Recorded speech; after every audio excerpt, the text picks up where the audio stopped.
In the book Competition Demystified, Bruce Greenwald identifies 3 types of competitive advantage. We've got supply, demand, and economies of scale.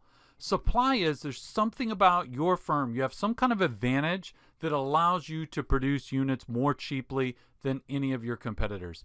Demand is that you have higher demand than anyone who could potentially enter your industry because customers are captive to you for some reason.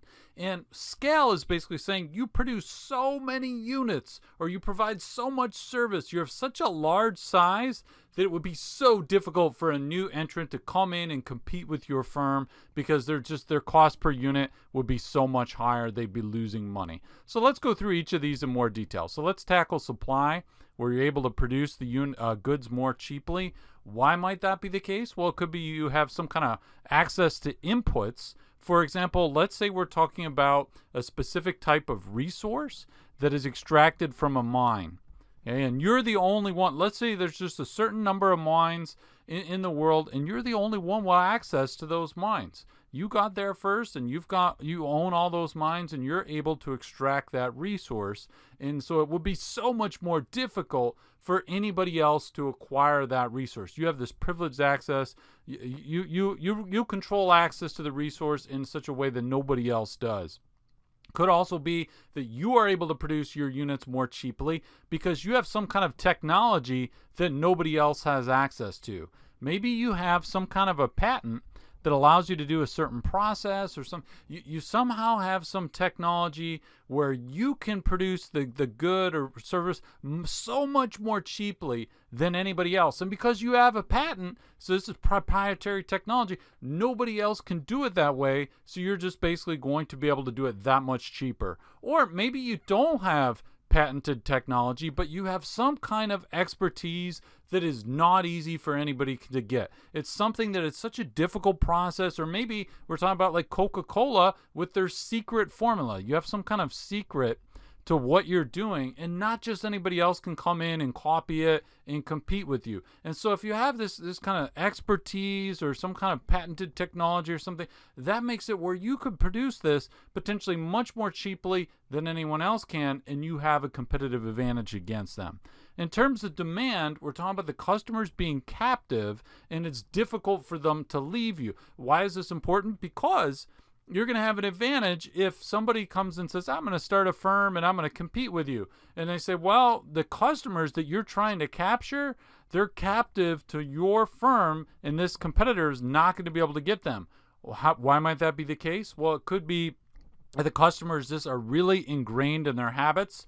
You could think about something that's an addiction if we're talking about smoking, or you could think about something like Coca-Cola, where there are certain people that just been drinking Coca-Cola their whole life. They're not going to change. It's just part of their habit. Even if you came up with a product that tasted better, they are still going to be beholden to Coca-Cola because it's just part of their habit. It's really hard to break customer habits. Also, if there's some significant switching costs that the customer would incur if they were to go to this new entrant and say, yeah, let me go to your product. If it's really high switching costs for them, for example, let's talk about enterprise resource planning software, okay? So we've got some kind of ERP software. Let's say that there's a new company that starts, they say, well, you know what, we're going to make even better ERP software, and we're going to go and try and capture all these customers of your firm.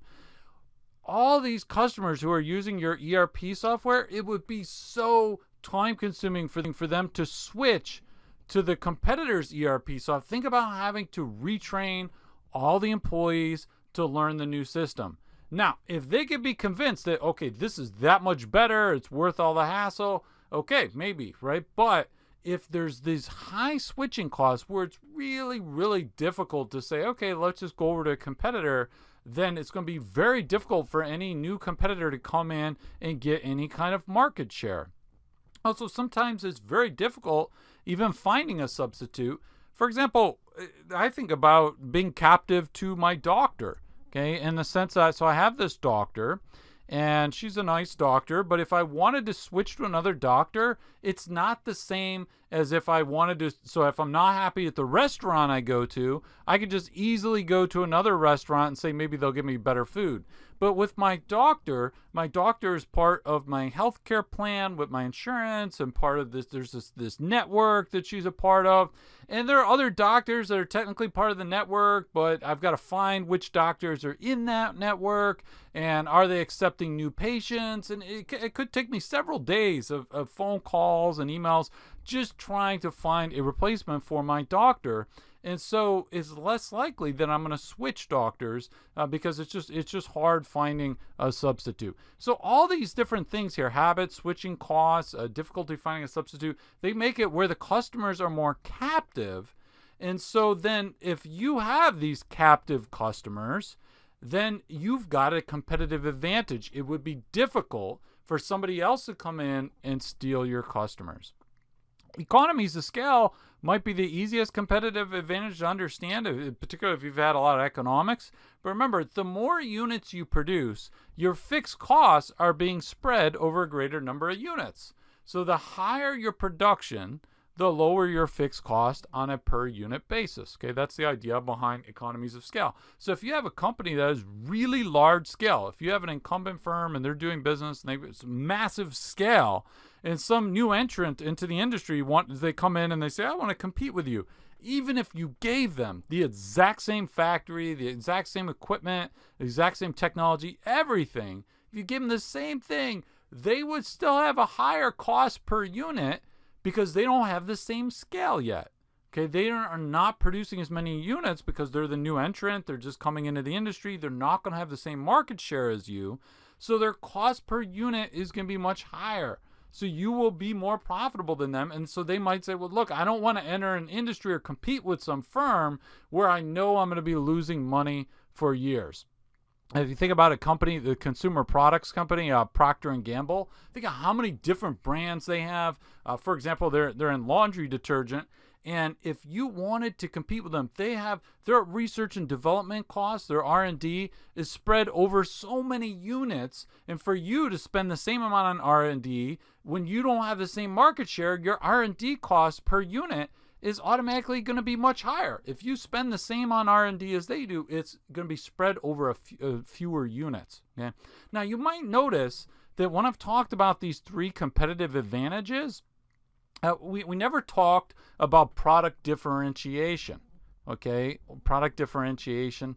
And you might find that kind of odd because if you remember Michael Porter, one of his three generic strategies is differentiation. Somehow differentiate your product, get it so that it's just different than anybody else. You've got a unique value proposition and so forth, okay? But Greenwald is very against this idea of differentiation as being some kind of competitive advantage. And the reason is this. He says, look, you take a company like Mercedes and you say, okay, have they differentiated? Yeah, they have a very strong brand. It's very clear they're a luxury car and so forth. Okay, but just because they have differentiated themselves doesn't mean that they're not going to have a lot of competition. Okay, they've got competition from Lexus, BMW, and so forth. There's all these other brands. So just because you can build a brand doesn't mean that you're going to necessarily have a competitive advantage according to Greenwald, because your competitor could go out and build a brand. And he says that's why a company like Mercedes hasn't been able to have a sustained performance of above average profits for sustained over a long period of time. Just because you can differentiate and build a brand, so can your competitor. So all the competitive advantages here that have been highlighted by Greenwald are things where there are certain barriers where it'd be very difficult for your competitor to do, right? So we think about, we talk about like the high switching costs and so forth. It's something where it's just not just about, oh, well, we created this new brand and so forth. It's saying, look, this is something that is a legitimate barrier to entry. Okay, because remember Greenwald, if you watch the last video about the Greenwald series, basically all these competitive advantages, what they are barriers to entry. So if there's a new company thinking of, hey, I'll come in this industry and do business against you, and they're saying, wait a minute, your customers are pretty captive, there's high switching costs, that's a barrier, I don't know that I want to be in that industry, and so therefore that is a competitive advantage of your firm as the incumbent.